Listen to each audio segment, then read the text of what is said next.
లోక్సభలో జరుగుతున్న రగడకు సంబంధించి ఇంకా నేషనల్ మీడియాలో కానీ వార్తాపత్రికలో కానీ ఆ వేడి ఇంకా చల్లారలేదని చెప్పాలి. ఎందుకంటే బడ్జెట్ ప్రవేశపెట్టి అందరికీ అభివృద్ధికి పదంగా తీసుకొచ్చే కూటమి ప్రభుత్వానికి పేరు చేస్తుందనే ఉద్దేశంతోనో ఏదో ఒక టాపిక్ తీసుకురావాలనే ఉద్దేశంతో ప్రతిపక్షాలు నానా హడావిడి చేస్తున్నాయి. దాంట్లో భాగంగానే కాంగ్రెస్ కీలక నేత రాహుల్ గాంధీ గారు ఇట్లా నరవనే పుస్తకం సంబంధించి జనరల్ ఒక మాజీ సైనికాధికారి రాసిన నరవనే పుస్తకం సంబంధించి రభస నడుస్తూనే ఉంది.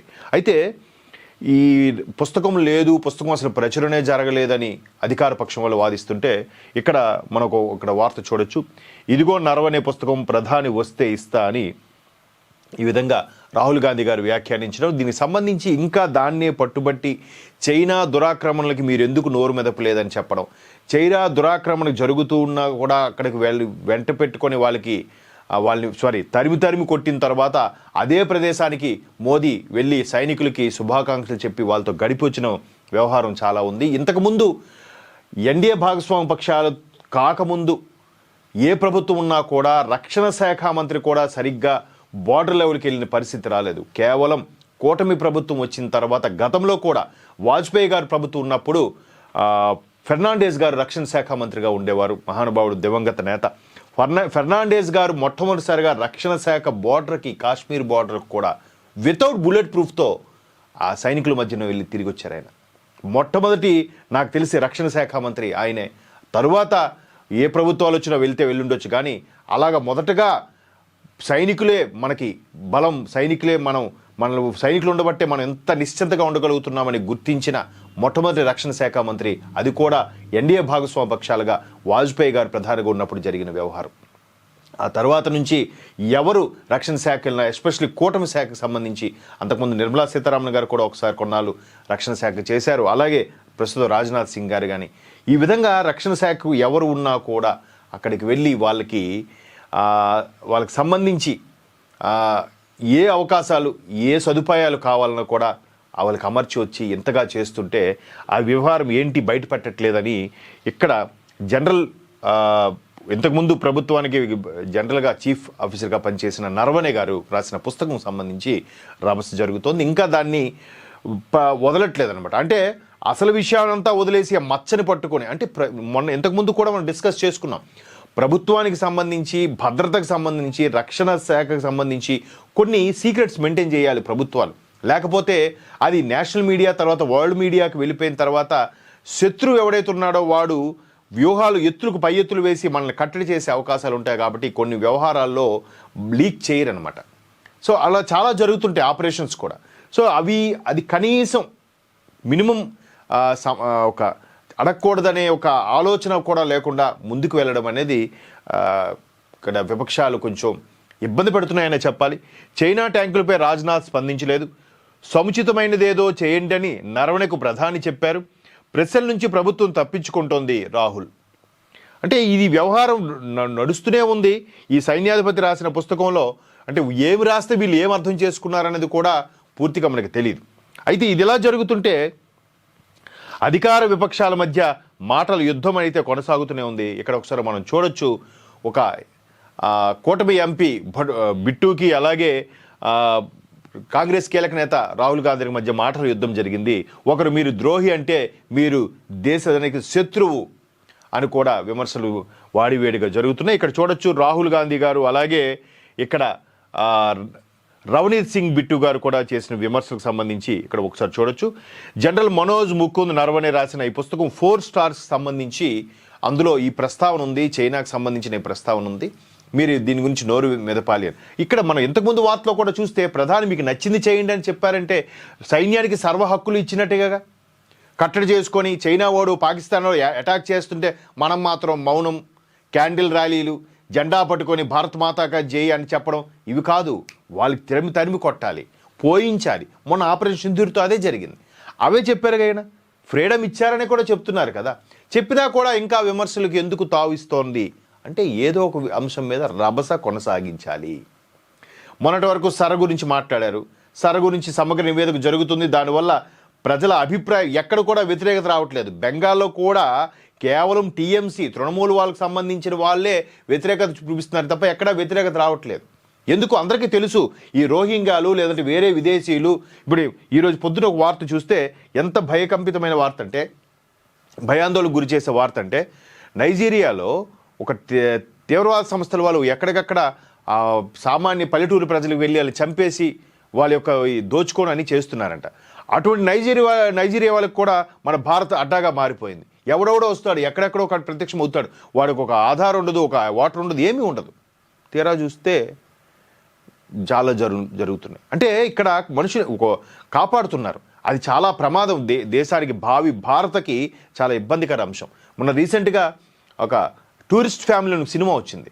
సినిమా పరంగా అది మంచి వెల్ అండ్ గుడ్ సినిమాయే. కానీ అందులో ఉండే కథానాయకుడు శ్రీలంక నుంచి వచ్చిన శరణార్థుడు మరి ఇలాగ అంతమందికి మనం అవకాశం ఇస్తూ ఉంటే శ్రీలంక మరొక బంగ్లాదేశ్గా తయారైంది. బంగ్లాదేశ్ తూర్పు పాకిస్తాన్, దాని పేరే తూర్పు పాకిస్తాన్ అదొక వరస్ట్. ఇట్లాంటి వీళ్ళందరూ పట్టచేతి పట్టుకొని మెల్లగా మా చుట్టాలు ఉన్నారు, బంధువులు ఉన్నారు వచ్చేస్తే భూమి ఎక్కడుంది? ఇప్పటికే 150 కోట్ల పైచిలుకు జనాభా ఉన్న దేశం ఇంకా ఎట్లా ఇంతమందికి తిండి ఎలాగా?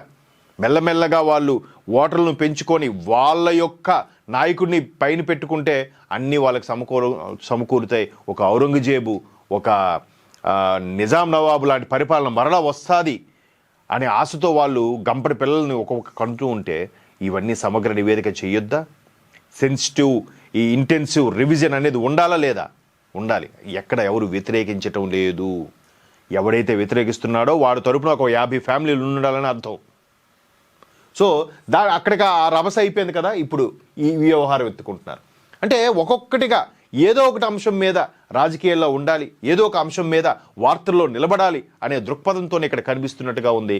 దీని మీద హల్చల్ జరుగుతుంది. ఇక్కడ రాహుల్కి సంబంధించి ఒక రవణీత్ సింగ్ బిట్టు కూడా ఘాటుగానే వ్యాఖ్యానించారు.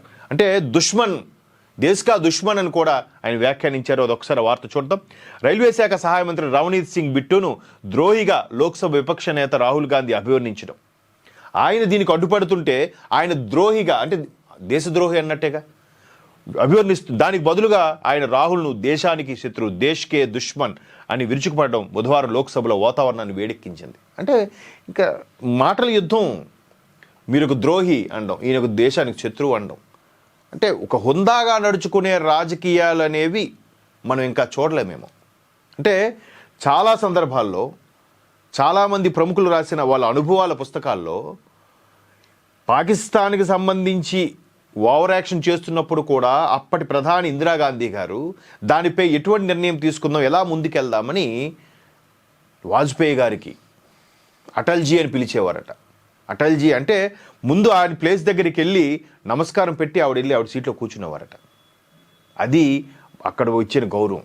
మేబీ లోపాలుంటే ఉండొచ్చు కాక అప్పట్లో, కానీ అలాంటి గౌరవ ప్రతిష్టలు కల్పిస్తున్నా కూడా వీళ్ళకి సంబంధించిన ఎంపీకి కూడా మొన్న కొన్ని సరకు సంబంధించిన నివేదికలో పెడితే ఆయన దాన్ని ఓకే అన్నాడుగా.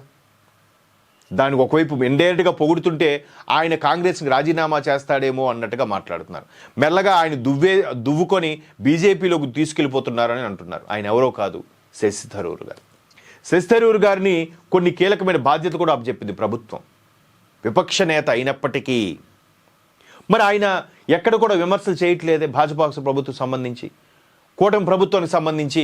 ఇట్లా ఉంది కరెక్టే, నాకు ప్రతిదానికి అవకాశం ఇస్తున్నారు. అది ఆ అవకాశాన్ని వినియోగించుకోండి. మీరు శశి థరూర్కి ఎందుకు ప్రభుత్వం నియమించింది, మిమ్మల్ని ఎందుకు నియమించలేకపోతుంది? పేరుకే మీరు పక్కనున్నా కూడా, ఖర్గే గారు కాంగ్రెస్ అధ్యక్షుడు అయినప్పటికీ కూడా ఖర్గే గారికి అంత ప్రాధాన్యత ఉందా? ఖర్గే గారి నిర్ణయానికి అంత ప్రాధాన్యత ఉందా? కానీ భాజపా ప్రభుత్వంలో నిన్న మొన్న అయిన 45 ఏళ్ళ యువకుడనే చెప్పాలి రాజకీయాల్లో, నితిన్ నవీన్కి మాత్రం పట్టం కట్టారు. ఆయనకన్నా ఉద్దండులు, సీనియర్లు ఎంతోమంది ఉన్నారు. ఇప్పుడు మీరు ఒక్కసారి భాజపా చరిత్ర తీసుకుంటే అందరూ సీనియర్లే. ఫస్ట్ మొట్టమొదటి అధ్యక్షుడు వాజ్పేయి గారు ఎవరు ఉన్నారు, తర్వాత ఎల్కే అద్వానీ గారు, తర్వాత ఆయన పేరేంటి బొట్టు పెట్టుకుంటారు, అదే ఒక్కొక్కరు దివంగత నేతలు అయిపోయారు అనుకోండి. వాళ్ళందరూ కూడా ఎల్కే అద్వానీ గారు 2-3 సార్లు చేశారు. తర్వాత వెంకయ్యనాయుడు గారు కూడా చేసిన సందర్భాలు ఉన్నాయి. తర్వాత నడ్డా గారు చేశారు.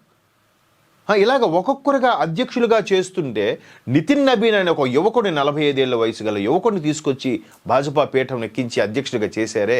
ఒక బీహార్లో ఒక మారుమూల ప్రాంతం నుంచి వచ్చిన ఒక నాయకుడిని దేశానికి అధ్యక్షుడు చేశారు. మీ దగ్గర దాఖలాలు ఉన్నాయా? అదే నాయకత్వ లోపాలని చెప్పి అమిత్ షా గారు రీసెంట్గా రాజ్నాథ్ సింగ్ గారు కూడా అదే విషయాన్ని వ్యాఖ్యానించడం జరిగింది. సో నాయకత్వ లోపం ఎక్కడుందో దాన్ని కొత్తగా వచ్చేయడానికి అవకాశం ఇవ్వాలి. ఒకవేళ ఈవెన్ కొన్ని ప్రైవేట్ రంగ సంస్థలు కూడా మీరు అబ్జర్వ్ చేస్తే బోర్డు మీటింగుల్లో సీనియర్స్ 2-3 ఉంచుతారు, తర్వాత ఒక్కొక్కరుగా మారుతూ ఉంటారు, కొత్త వాళ్ళకి అవకాశం ఇస్తారు. ఐఎంఎంలో కానీ ఐఎస్బిలో కానీ చదువుకున్న జస్ట్ యంగర్స్కి వాళ్ళని రిలీవ్ అయిన వాళ్ళకి తీసుకొచ్చి ఆ పోస్ట్ ఇస్తూ ఉంటారు. అంటే పాత నీరుతో కొత్త నీరు వచ్చి చేరుతూ ఉండాలి. వీళ్ళు దుందుడుకు స్వభావానికి పాత వాళ్ళు బ్రేక్ వేస్తుండాలి. బట్ కొత్త ఆలోచనలతో ముందుకెళ్ళాలి కాబట్టి బోర్డులో కొత్త వాళ్ళని తీసుకుంటారు. లేదు నేను ఇలాగే ఉంటాను, మా పాత పద్ధతి నాకెవడు చెప్తాడు, నేనే రాజుని, నా నిర్ణయాలే కరెక్ట్ అనుకుంటే ఇట్లాంటి పరిస్థితి త్వరలో రాబోతుందేమో అనిపిస్తుంది. ఆల్రెడీ ఆంధ్రప్రదేశ్ చూసుకుంటే వైసీపీ కూడా అంతేగా. ఆయన నేను చెప్పిందే వేదం, నా ఫోటో ఉంటే చాలు అనుకున్నాడు జగన్మోహన్ రెడ్డి. ఏమైంది? మంత్రులకి ఎమ్మెల్యేలకు కూడా వాల్యూ లేకుండా పోయింది. ఇంకా కార్యకర్తలను ఎవరు పట్టించుకుంటాడు? ఇప్పుడు ఏమవుతుంది? పార్టీ మనుగడకే ప్రశ్నార్థకంగా మారింది. జన సమీకరించుకోవాల్సి వస్తుంది. ఆ వార్త కూడా ఇందులో ఉంది, మనం తర్వాత డిస్కస్ చేసుకుందాం. సో ఈ విధంగా రాహుల్ గాంధీ గారు ప్రతిదానికి కూడా ఒక అబ్జెక్షన్ చేసుకురావడం. ఇక్కడ ఏంటి ఆయన అన్నాడు, ఇక్కడ ఫ్రీడమ్ ఇచ్చారని చెప్పి ఆయన మాటల్లోనే చెప్పారుగా. కొన్ని భద్రత సంబంధించిన ఉంటాయిగా సీక్రెట్స్, అవి తెలియజెప్పకూడదని తెలవదా? సో మొత్తం మీద రైల్వే శాఖ కేంద్ర సహాయ మంత్రి ఈ విధంగా ఆయన ఒక దేశ్కే దుష్మన్ అని కూడా వ్యాఖ్యానించారు.